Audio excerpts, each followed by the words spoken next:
Okay, my talk is about MRI, so advanced neuroimaging at 3T with a 32-channel head coil. So, by the way, this is where I work. This is Kyoto University Hospital. From 1.5 to 3T, what's the advantage of it? Well, as you well know, signal increases quadratic to B0, which is a static magnetic field strength. And however, noise also increases linearly. So signal to noise ratio increases linearly. It's already known. And as for the fMRI, when we use checkerboard stimulation with different frequency stimuli, then we have double times or 2 times steeper signal increase if you use 3T. So usually, in general, rule of thumb, 2 times for the signal or for the contrast, or I mean board contrast. So that's the advantage of the 3T.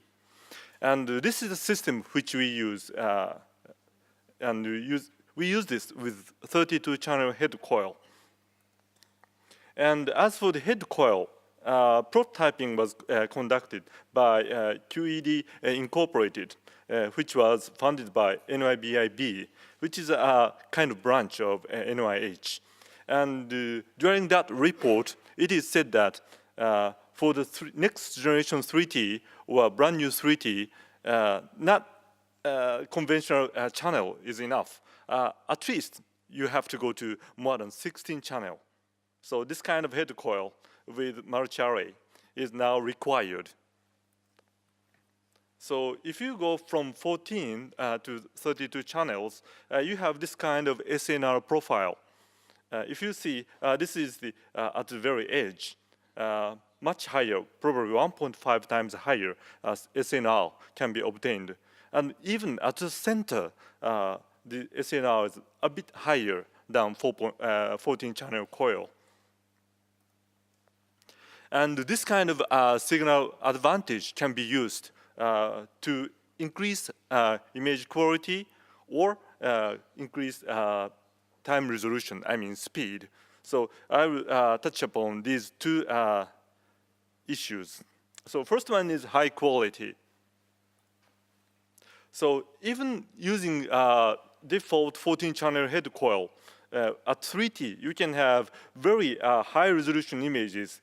These are 512 image, so the in-plane resolution is less than 0.5, and through-plane resolution is 3 millimeter. Even using this high resolution, on T2 weighted image, you can see very high delineation, although the noise, I mean white noise, is a bit obvious. And also flare, the same is true. However, if you go to 3T, you can have much better images. So with the same resolution, you can have this kind of less noisy and much more well-demarcated images can be obtained for T2 weighted image or flare image, and this is T1 weighted image. Actually, this was acquired by just one slice, so the contrast is quite maintained even going at 3T. In some cases, you have to use inversion recovery for preparation of the contrast. So 3T with 32-channel head coil in the 2D mode, you can have this kind of very, very fine resolution. Although if you go this higher, then the white noise is a little bit obvious. Okay, and let me present a case. This is a case of glioblastoma multiforme using 14-channel head coil. This is the flare image. You can see the tumor extension with some kind of non-specific white matter abnormal signal, and also edema is included in this case. It can be clearly visualized. And if you apply a gadolinium contrast material, you can see this kind of high contrast enhancement. And also, you can also see the MR spectroscopy, the elevated choline level at the enhanced area. If you go to 32 channel, MR spectroscopy becomes much better. If you choose one voxel within a glioblastoma multiforme, different case, you can have this kind of clear view of the elevated core line. And the baseline fluctuation is quite small. And of course, even at 32 channel coil, or much better, you can have the better view of 2D CSI images. And go back to the GBM case again. And this is the enhanced area. As for these areas, if you apply the dynamic perfusion weighted image, then you can have the increased cerebral blood volume image like this. And yeah, that's what you are usually doing, but you can go further more. So using 3D ASL, you can also have the similar information without using contrast material within well, around 3 minutes, which is quite fast, don't you think so? This is almost covering almost the entire brain. So quite easy for us for clinical purpose. Okay, ASL can also be used for other usage. That is ASL MRA.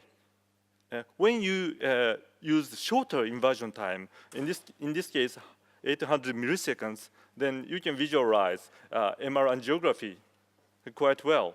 But if you take a little bit longer inversion time by 0.4 seconds, then you can have detailed, minute information of the vasculature. It's quite impressive. And this kind of higher information with higher SNR can be obtained by using 32-channel head coil. And also, 32-channel head coil allows us to get 3D T1 or T2 weighted images within a reasonable time. This is a contrast-enhanced T1 weighted image of the glioblastoma multiforme. Because these images are acquired in isotropic, that can be reconstructed in multiplane like this. And also, as a T2 weighted image, you can choose MVOX acquisition, which is a kind of fast spin echo imaging. In this case, the resolution is 1 cubic millimeter, and the acquisition time is less than 4 minutes. So what is MVOX? MVOX is a Toshiba implementation of the variable flip angle. So the signal itself is rapidly stabilized, and echoes are taken, so many echoes are taken that MVOX can be acquired in a very short period of time. Okay, as for the MR angiography, of course, time of flight might be the standard. And using 32-channel head coil, this kind of very high resolution image can be obtained. This is 0.3 by 0.6. And very detailed anatomy of the arteries visualized. So something like this. Okay, this is a time flight, but this is a white blood angiography. But there's also a black blood angiography, which is often used for the carotid imaging, but at the same time, as you well know it, that's SWI, which visualizes arteries and also veins. But in Toshiba, there's another option, which is called FSBB. Please look at it. What is your impression on it? So I'd like to ask you, how many people know about FSBB? Those who know FSBB, please raise your hand. Very limited? Have you never heard that? Okay, FSBB stands for flow-sensitive black blood imaging, which is quite comparable to SWI, actually. And the acquisition is conducted using 3D field echo, or 3D gradient echo. So if, in the case of the acquisition, if the flow rephasing or gradient moment nulling is applied, then the images become flow insensitive. So FIBB, flow insensitive black blood imaging can be acquired. The reconstructed image is SWI, which is just magnitude, not phase modified. But when you apply flow dephasing by using motion probing gradient, then that will become FSBB, flow sensitive black blood imaging. In that case, after the RF excitation, then very weak motion probing gradient is applied. Usually, at 3T, less than 1, B value is less than 1. So usually, for the stroke imaging, you use 1,000. But in this case, just 1, or less than 1 is okay. And after that, refocused again, applied and refocused again, and images data are acquired. So this can be used for the visualization of the small arteries, actually. Sorry, I forgot to tell you about it. In the case of the flow-insensitive black blood imaging, especially if you multiply phase, then that will be much more sensitive for deoxyhemoglobin, which means much more sensitive to veins. However, in the case of the FSBB, it dephases fastly moving spins, which means that much more sensitive to arteries. So this can be used for visualization of the small arteries of the brain. So actually, small artery matters a lot, which has been reported as small vessels, big problems in New England Journal of Medicine, 2006. Especially for the basal ganglia or deep perforators, that will cause lacunar infarction, and sometimes hemiparesis will ensue. And in other cases, at the surface of the brain, especially gray-white matter interface, there will be a cerebral amyloid angiography, which causes hemorrhage inside of the brain. So let me focus on these deep perforators. So when we use brain sample and apply the contrast agent within the arteries, we can see at the basal ganglia area this kind of very, very small arteries. These are called lenticulostriate arteries. Occlusion of these arteries causes lacunar infarction, and it's very important to see that. Have you ever tried to visualize it? Maybe not many people have tried that. So we have to have this kind of very magnified information in order to see the small arteries, and it's not easy. However, that can be visualized even using CTs. This is the result of using CT of 64-channel detector. So when a subject is normotensive, you can visualize this kind of lenticulostriate arteries. Actually, this is a 60-year-old male subject. So what become if the patient have hypertension? This is a result. Same year, 60-year-old subject, then you see this kind of very tortuous and also less visualized lenticulostriate arteries are presented here. So there's a large difference between normotensive and hypotensive patient, and that data is actually hidden in the contrast-enhanced CT images. But you cannot apply it to many people because you have to use contrast material, and also you have to use use radiation exposure, and that is not good for general people. So we have to implement it in on MRI. In order to visualize lenticulostriate arteries, time of flight has been selected at 70. For 70, because of the T1 elongation, and these lenticulostriate arteries are well visualized. But I know you cannot choose 70 because 70 is less than 100 all over the world. So only selected people can use it. This is a report from Korea, Professor Cho. And what about 1.5, which is most prevailing around the world? We tried it. As for the time of flight, well, the visualization is so scarce and not easy. However, if you choose FSBB well, much better visualization of lenticular straight arteries. Where we compare them more quantitatively, as for the number of visualized LSA branches, time of flight numbers are very small, around 5 or something, and FSBB, much more. And as for the length, time of flight is shorter, usually less than 20 millimeter. However, in the FSBB, in some cases, more than 40 millimeter. And visualization score is lower in the case of time of flight. However, visualization is much better in FSBB, much higher scores.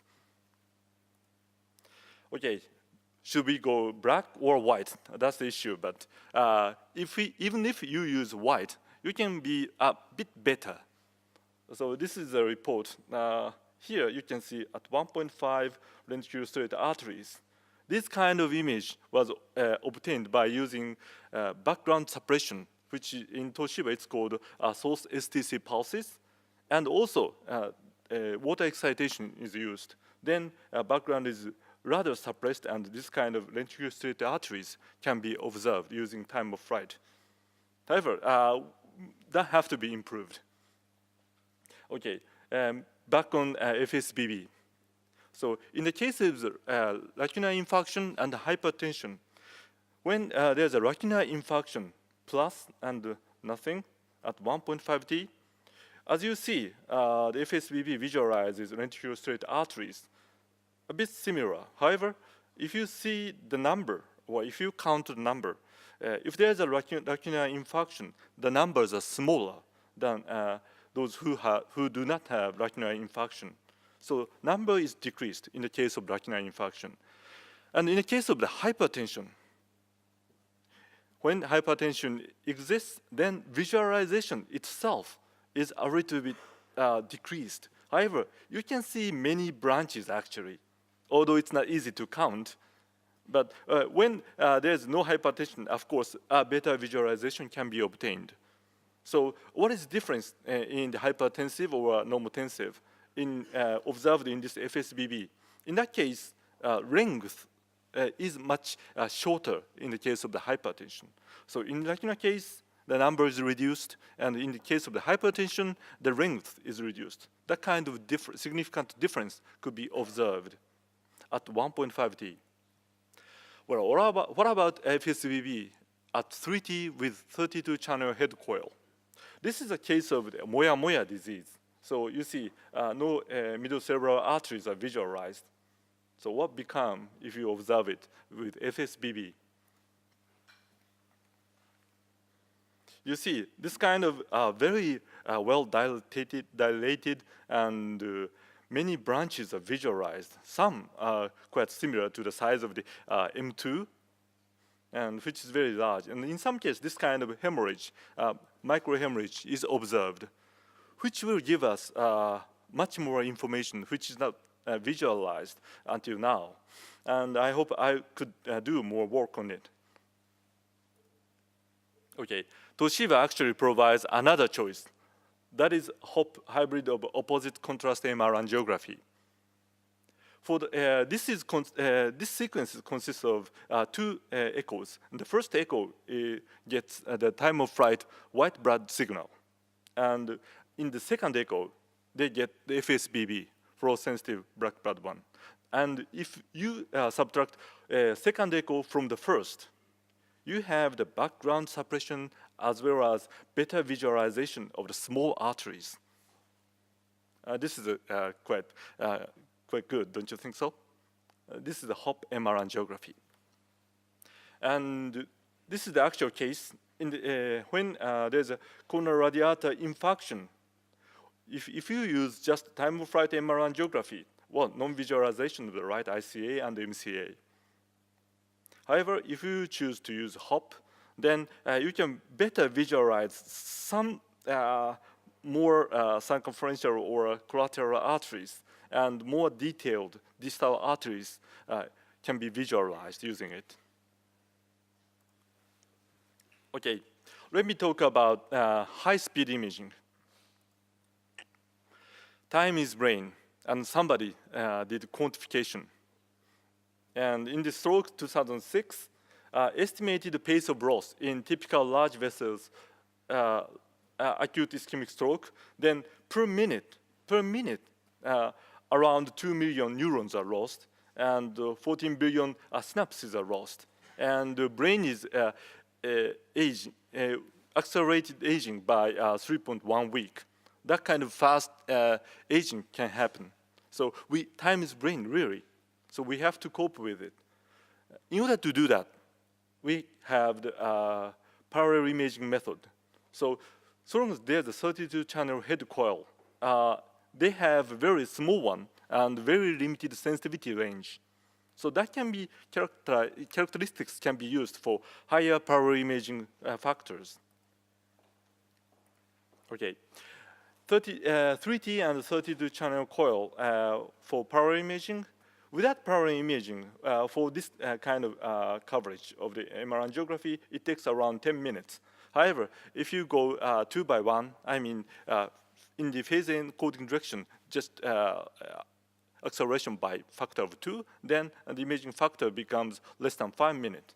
If you go 3 by 1, then about 3.5 minutes, and 4, then you can go as short as 2.5 minutes. However, at the center, you can easily observe that there's an artifact. So what should we do? We go 2 by 2. Then almost at the same time, we can get rid of that kind of artifact. And visualization of the small arteries are almost the same without applying parallel imaging. If you select the very limited area and apply 2 by 2 parallel imaging factor, then in 48 seconds, you can have this kind of coverage of the MR angiography. Okay? Okay. And as for the diffusion, parallel factor 1, 2, 3, 4, maybe even at the parallel factor 3, the images are quite similar to the parallel factor 1 and quite good contrast to noise ratio, and also the distortion is less in the case of the parallel factor of 3. So within 1 minute, you can have the whole brain diffusion weighted image. And as for the T2 weighted image, we use a very faster one, and I mean the echo factor is very large, and less than 2 minutes we can cover the whole brain. And if you go 2 by 1, then less than 1 minute, and 3 by 1, around 30 seconds, but a bit noisy. Well, 4 by 1 is too fast, probably. So if you go 3 by 1, then, well, maybe usable for diagnosis, but maybe you had better use 2 by 1. But the acquisition time is less than 1 minute. Okay, if you apply this to the brain infarction protocol, then T2 weighted imaging, of course, less than 1 minute, and MR angiography less than 1 minute, and diffusion also less than 1 minute. And if you add perfusion image, I mean ASL, you get it at around 3 minutes. So in total, around 5 minutes. So it's quite nice, don't you think so? That's the power of the 3T and 32-channel head coil. Okay, there's other features which is implemented in the 3T. This kind of user interface is always important. Actually, at the 3T, user interface is brand new and much more beautiful interfaces presented, and you can use many processing on console. For example, DSC perfusion analysis. If you present this kind of EPI image and take the region of interest, and the signal plot is presented, and also you can set up the parameters on it, and can have the CVV or a CBF with singular value decomposition, and also mean and transit time. Another option is, another function is the analysis of the functional MRI data. Of course, that kind of activated blobs presented, and also time course signal is presented. And also, for the diffusion tensor imaging, You can have the isotope diffusion or ADC or FA or a color map or lambda 1, 2, 3 or trace. That kind of information is instantaneously presented. And also you can go more. If you choose, you can do the tractography. This program is based on the DTI Studio, which has created by Johns Hopkins University. So the algorithm is basically the same. Okay, so 32-channel MRI, 3T MRI and 32-channel head coil. Advantage is, some people in here maybe understand this. This is the large, so advantage is very large, I think. Thank you very much.